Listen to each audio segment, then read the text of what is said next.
सिया राम जय जय राम, राम सिया राम जय जय राम। हरिओम तत्सत। तो चलो एक बार फिर सबही के संग मिलकर हरि कथा को आगे बढ़ाएं।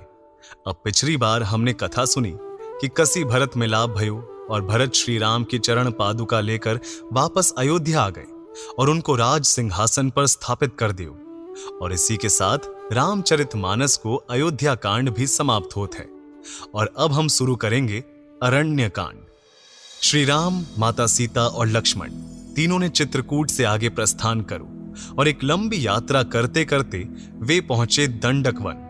दंडक वन ऐसे देखो तो बड़ो भयानक वन हथो, परंतु वन में हथी सुंदर सी पंचवटी की सुंदरता देखकर श्री राम प्रसन्न हो गए और गोदावरी के समीप वे एक पर्णकुटी बनाकर रहने लगे। तीनों ही सुख से रह रहे थे।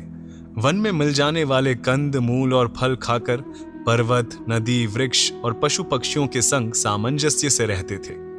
श्री राम के आने से आसपास के जीव जंतु भी समझो कि अधिक प्रसन्न हो गए हथे। और फिर एक दिन एक ऐसी घटना घटी जिसने आगे होने वाले सभी घटनाक्रम की दिशा निश्चित कर दी।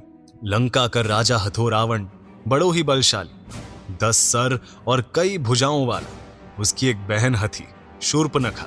अब शूर्पनखा कैसी थी, इस बात को वर्णन गोस्वामी तुलसीदास ने कछु ऐसो करो है। सुपन नखा रावण के बहिनी, दुष्ट हृदय दारुण जस अहिनी। कि शूर्पनखा नामक रावण की एक बहन थी जो नागिन के समान भयानक और दुष्ट हृदय की थी। अब एक बार शूर्पनखा पंचवटी गई और घूमते घूमते श्री राम की पर्णकुटी तक पहुंच गई। वहां उसने देखो कि 2 सुंदर राजकुमार बैठे हैं और अपनी दिनचर्या के काम में लगे हैं। अब शूर्पनखा ने ऐसे सुंदर राजकुमार कभी नहीं देखे थे। ऐसे सुंदर कुमारों को देखकर उसके मन में कामोत्तेजना जाग उठी। तो उसने अपनो राक्षसी को रूप बदलो और सुंदर रूप बनाकर श्री राम के पास पहुंच गई और कहने लगी कि हे सुंदर कुमार, ना तो तुम्हारे समान कोई सुंदर पुरुष है, ना ही मेरे समान कोई सुंदर स्त्री। तुम्हें देखकर लगता है कि जैसे विधाता ने हम दोनों को एक दूसरे के लिए ही बनाया है। ये सुनकर श्री राम बोले, देखो देवी, मेरा तो विवाह हो चुका है। तुम मेरे भाई लक्ष्मण के पास जाओ, वो तुम्हें वरण करेगा। ये सुनकर शूर्पनखा लक्ष्मण जी के पास पहुंच गई और उनसे भी वही कहने लगी। जब लक्ष्मण जी ने कही कि देखो, मैं तो उनका दास हूं, मेरे संग रहोगी तो पूरा जीवन दासी बनकर रहना पड़ेगा। लक्ष्मण ने ऐसा कहकर उसे वापस श्री राम के पास भेज दिया। दोनों राजकुमार उससे पीछो छुड़ाना चाह रहे थे तो बारी बारी एक दूसरे के पास भेज देते। थोड़ी देर बाद जब शूर्पनखा को ये बात समझ आई तो वे क्रोधित होकर अपने असली रूप में आ गई और सीता मैया की तरफ भागी। कहने लगी कि स्त्री को मैं मृत्यु के घाट उतार दूंगी, फिर ये सुंदर राजकुमार मुझसे विवाह कर लेगा। जैसे ही लक्ष्मण जी ने जे देखो, उन्होंने बिना किसी देरी के सीता मैया के बचाव में अपनी तलवार से शूर्पनखा के कान और नाक काट दे। तुलसीदास जी ने कही है कि लक्ष्मण अति लांघव सो, नाक कान बिनु कीन्ही, ताके कर रावण कह मनो चुनौती दीन्ही। कि लक्ष्मण जी ने जो शूर्पनखा के नाक और कान काटे, वही रावण को दी गई चुनौती थी, जिसके कारण आगे को सारा घटनाक्रम भयो। नाक कान कटने के बाद शूर्पनखा ने बहुत ही भयानक रूप धारण कर लियो। उसके शरीर से खून इस तरह बह रहे हथो जैसे किसी काले पर्वत से लाल रंग की धारा बह रही हो। वो रोते हुए अपने भाइयों खर और दूषण के पास गई और बोली, हे भाई, तुम्हारी वीरता और बल पर धिक्कार है। देखो, तुम्हारी बहन के साथ ये क्या हुआ। शूर्पनखा ने अपने भाइयों को सारी बात समझाई। इसे सुनकर राक्षसों को बड़ो क्रोध आयो। उन्होंने सेना तैयार कर ली।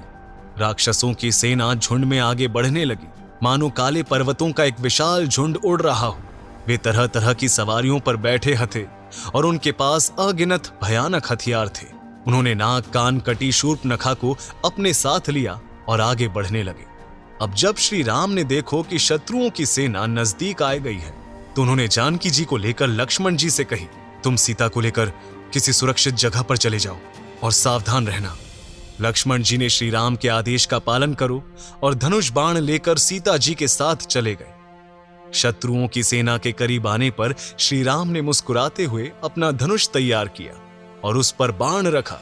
इससे पहले कि वे बाण चलाते, सभी राक्षस उन्हें देखकर रुक गए और आपस में बातें करने लगे कि ये इतना तेजोमय प्राणी कोई आम मनुष्य नहीं है, इसमें कोई विशेष शक्ति तो जरूर है। उन्होंने श्री राम से कही कि हम बस तुम्हारी स्त्री को लेने आए हैं, उसे कहां छिपा कर रखा है, अपनी स्त्री हमें दे दो। फिर श्री राम ने धनुष पे रखो बाण चला दे और एक भीषण संग्राम की शुरुआत भई। दोनों तरफ से बाण और दूसरे अस्त्र चलन लगे। सरशक्ति तोमर परसु सूल कृपान एक ही बारही, करी कोप श्री रघुबीर पर अगणित निशाचर डारही। प्रभु निमिष महु रिपुसर निवारी पचारी डायरे सायका, 10-10 बिसिक उर माझ मारे सकल निसीचर नायका।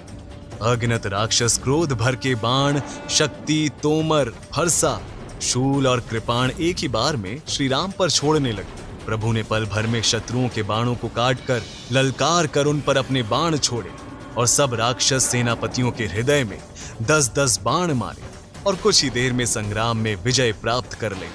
अब जब शूर्पणखा ने देखी कि खरदूषण तो हार गए, तो उसको क्रोध और भी बढ़ गया और अब वो पहुंची अपने बड़े भाई लंकापति रावण के पास और उसके राज्य सभा में जाकर चीखने लगी। शूर्पणखा ने कही कि हे दशानन, तेरे होते हुए तेरी बहन की ये कैसी दशा हो रही है, धिक्कार है तुझ पर। अब ऐसे बात सुनकर रावण क्रोधित होए गयो।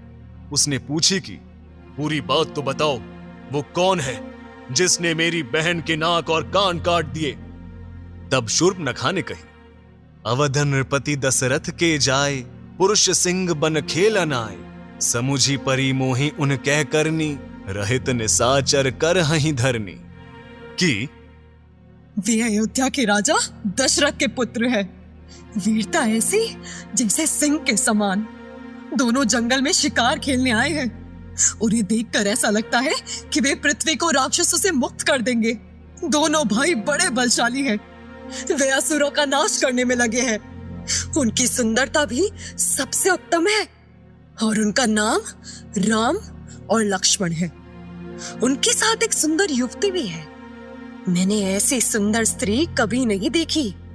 वो तो तुम्हारे पास होनी चाहिए। बस मैंने जब ये बात उनसे कही तो राम के छोटे भाई लक्ष्मण ने मेरे नाक कान काट दिए। मैंने उनसे कही कि मैं तुम्हारी बहन हूं, पर उन्होंने फिर भी मेरी हंसी उड़ाई। और जब मेरी पुकार सुनकर खरदूषण मेरी मदद के लिए आए तो राम ने पल भर में मेरी सारी सेना को मार डाला। जब रावण ने सुने कि खरदूषण का वध हो गया है तो उसके सारे अंग गुस्से से जल उठे। रावण ने सोची, देवता, मनुष्य, असुर, नाग और पक्षियों में एक भी ऐसा नहीं है जो मेरे सेवक का भी सामना कर सके।